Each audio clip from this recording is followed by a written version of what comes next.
Commuters traveling along the Bole-Sawla highway have been advised to use alternative routes. Now, this redirection comes in the wake of the bridge connecting Bole and Doli being washed away last Sunday. The Bole-Sawla highway, which is the shortest and most significant route connecting the Upper West region to the southern part of Ghana, has been severely affected by this incident. In our following report, Citi News' Savannah regional correspondent Richard Fogo provides more details. Passengers journeying to and from the Upper West region utilizing the Bole-Sawla highway are now resorting to risky methods such as canoes to cross the Doli bridge in the Savannah region. This dire situation transpired after the bridge was completely washed away following hours of heavy rainfall on Sunday. This road serves as the sole connection between the Upper West region and the southern parts of the country. Consequently, trucks transporting goods have been left stranded in Bole, and individuals are compelled to resort to canoes or swimming to navigate this now treacherous route.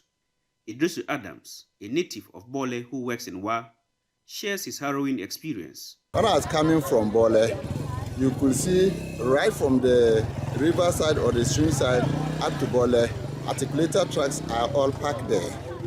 And so if these articulator trucks are carrying perishable goods, then we are sure that all these goods will get spoiled.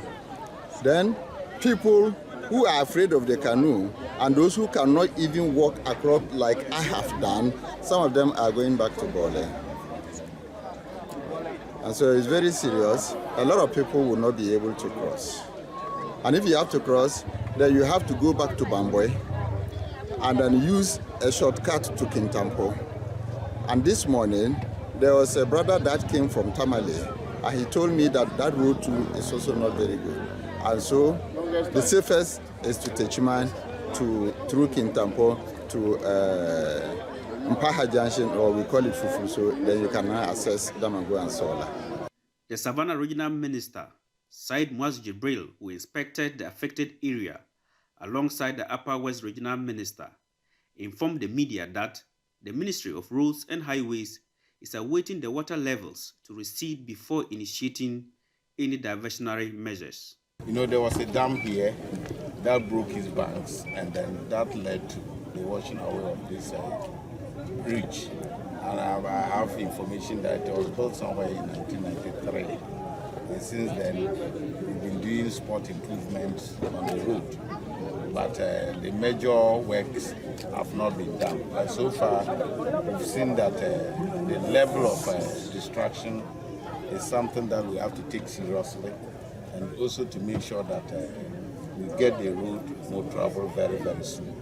And so in so doing, we are already in talks with the Ministry of Roads, and then the chief engineer has recommended a contractor who will be coming to site very, very soon.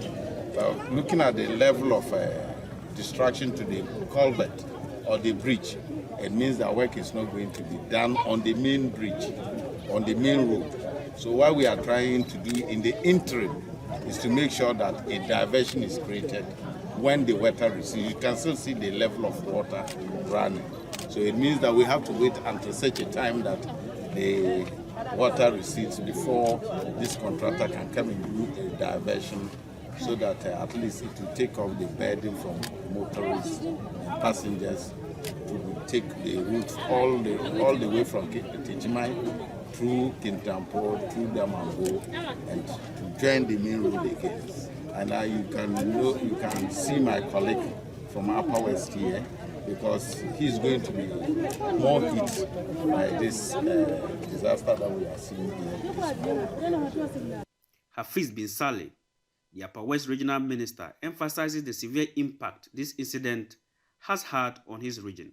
Although this is in the Savannah region, we are the one that is severely hit, because this route is the main route that feeds into the Upper West region, particularly from the southern part of our country. So when the information got to me, and indeed you were the first to inform me about this disaster, so immediately I contacted my colleague the Savannah Regional Minister, and then he confirmed. So we decided that this morning we'll be here to see things for ourselves. But even before coming here, we had made contacts with the Road Minister, the Chief Director, the Chief Executive of the Ghana Highway Authority to ensure that we get a speedy remedy to what has happened. The Upper West region is severely hit. Tell me as the frustration for you people, because I know that you have to do another 250 kilometers to do a detour to Bole. Yes. Or from Bole or to Tachiman, Yes. Come to Upper West. Yes. Tell us the frustration. No, it's highly frustrating because if you are going from Wa, you get to Bole, then you divert to Damango, to Fufulso. You get to Sola. Yes, Sola. Yes, Damango, Fufulso, and then to Techiman. It's too long a route for us to. So that is why I indicated that we will ensure that the road is fixed as soon as possible. But as you all know, we are in the peak season of the raining period. So nothing for now can be done. We have to wait until the rains subside, the weather resides, and then we will create a diversion, and then before a major bridge will be constructed. In the interim, travelers to and from the south will need to utilize the Techiman-Kintampo-Fufulso and Fufulso-Sola highways, adding an additional 250 kilometers to their journeys. So commuters from the Upper West and the south of Ghana are having to do an additional 250 more kilometers through Kintampo and the Sola Fufulso highways to make their journey. This is because the bridge at Doli that is linking the two sides have been washed off following heavy rains yesterday. The regional ministers of the Savannah and Upper West regions say road engineers are waiting for waters to recede before they see how they can create a diversion. In the meantime, some commuters are resorting to canoes or either swimming to be able to cross the two sides. Urgent steps have to be taken to be able to make lives a bit bearable for people in this part of the country. For Citi News, I am Richard Fogo, Doli.